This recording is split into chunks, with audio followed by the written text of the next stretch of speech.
बातमीत सत्यता हीच आमची ओळख। शिंदखेडा तालुक्याला दुष्काळी तालुका जाहीर करा, शाणाभाऊ सोनवणे। शिंदखेडा तालुक्यात यंदा खूप कमी प्रमाणात म्हणजे तुरळक पाऊस झाला असल्याने शेतकऱ्यांच्या शेतातील पिकं करपून जळायला लागली। म्हणून शिंदखेडा तालुक्याला दुष्काळी तालुका जाहीर करावा व शिंदखेडा तालुक्यात दरवर्षी कमी पाऊस होत असल्यामुळे हा तालुका अनेक वेळा दुष्काळी असतो। म्हणून या शिंदखेडा तालुक्याला पोखरा योजनेत समावेश करावे व मेथी शिवारातील गट क्रमांक 522/1/2/3 इथे गेल्या 8 दिवसापासून आमरण उपोषणाला बसलेल्या शेतकऱ्यांच्या मागण्यांची तात्काळ दखल घेऊन पूर्तता करावी।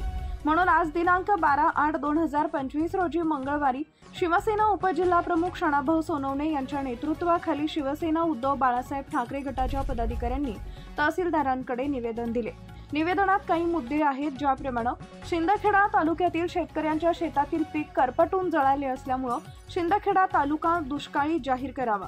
शिंदखेडा तालुका व मतदारसंघाचा समावेश पोखरा योजनेत समाविष्ट करण्यात यावा। मेथी शिवारातील गट क्रमांक 522/1/2/3 इथं गेल्या 8 दिवसापासून आमरण उपोषणाला बसलेल्या शेतकऱ्यांच्या मागण्यांची तात्काळ दखल घेऊन पूर्तता करावी। ज्वारी खरेदीसाठी नोंदवलेल्या सर्व शेतकऱ्यांची ज्वारी प्राधान्याने खरेदी करावी। या मागण्यांचं निवेदन शिवसेना उपजिल्हाप्रमुख शाणाभाऊ सोनवणे, सर्जेराव पाटील, छोटू पाटील, गिरीश देशले, सागर देसले, नंदकिशोर पाटीलसह प्रमुख पदाधिकारी व शेतकऱ्यांनी तहसीलदार यांच्या वतीने नायब तहसीलदार विजय गोस्वामी व शारदा बागले यांना निवेदन देण्यात आले। यावेळी शाणाभाऊ सोनवणे, गिरीश देसले, सर्जेराव पाटील, ईश्वर पाटील, सागर देसले, नंदकिशोर पाटील, प्रमानंद पाटील यांच्यासह शेतकरी देखील उपस्थित होते। मुख्य संपादक जतीन बोरसे। शिंदखेडा तालुका किंवा शिंदखेडा मतदारसंघ हा नेहमी दुष्काळी मतदारसंघ किंवा दुष्काळी तालुका म्हणून ओळखला जातो। या वर्षी तर सुरुवातीला काही प्रमाणामध्ये अतिशय बारीक पाऊस झालेला आहे आणि त्याच्यामध्ये शेतकऱ्यांनी पेहराव केलेला आहे, पेरणी केलेली आहे। आणि आता जर आपण काही भागाकडे जर गेलेत तर पूर्ण पीक हे करपत आहे, म्हणजे दुष्काळ सदृश परिस्थिती या शिंदखेडा तालुक्यामध्ये निर्माण झालेली आहे। आणि म्हणून या शिंदखेडा तालुक्याला किंवा शिंदखेडा विधानसभा मतदारसंघाला दुष्काळी तालुका जाहीर करावा, दुष्काळी मतदारसंघ जाहीर करावा। आणि दुष्काळी मतदारसंघ असल्यामुळे, दुष्काळी तालुका असल्यामुळे या पोखरा योजनेमध्ये या तालुक्याचा समावेश निकषानुसार होतो आणि तो माननीय मुख्यमंत्री महोदयांनी, पालकमंत्री महोदयांनी लक्ष घालून या तालुक्याचा समावेश पोखरा योजनेमध्ये करावा।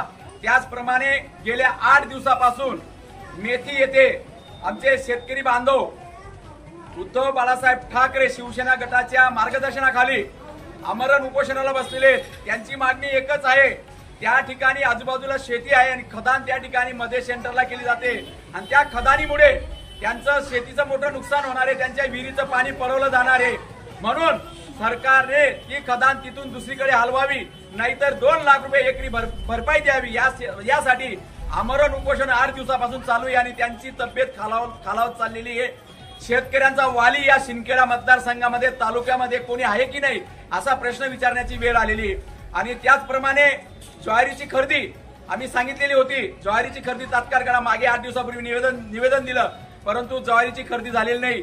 जरी युरियाचा जो बफर स्टॉक होता तो माननीय कृषी तालुका अधिकाऱ्यांनी तो शेतकऱ्यांना पुरवला, म्हणून ती एक मागणी आमची पूर्ण झाली, पण ज्वारी खरेदीची मागणी आमची पूर्ण झालेली नाही।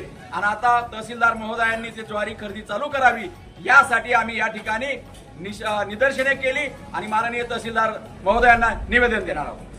शिंदखेडा तालुका दुष्काळ जाहीर झालाच पाहिजे। पोखरा योजनेमध्ये शिंदखेडा तालुक्याचा समावेश झालाच पाहिजे। पोखरा योजनेमध्ये शिंदखेडा तालुक्याचा समावेश झालाच पाहिजे। ज्वारीची खरेदी झालीच पाहिजे, ज्वारीची खरेदी झालीच पाहिजे। पोखरा आमच्या हक्काचा नाही कोणाच्या बापाचा, पोखरा आमच्या हक्काचा नाही कोणाच्या बापाचा। आपल्या परिसरातील महत्त्वाच्या बातम्या पाहण्यासाठी आजच आमच्या JBTV न्यूज चॅनलला YouTube वर सबस्क्राइब करा आणि बेल आयकॉन प्रेस करा।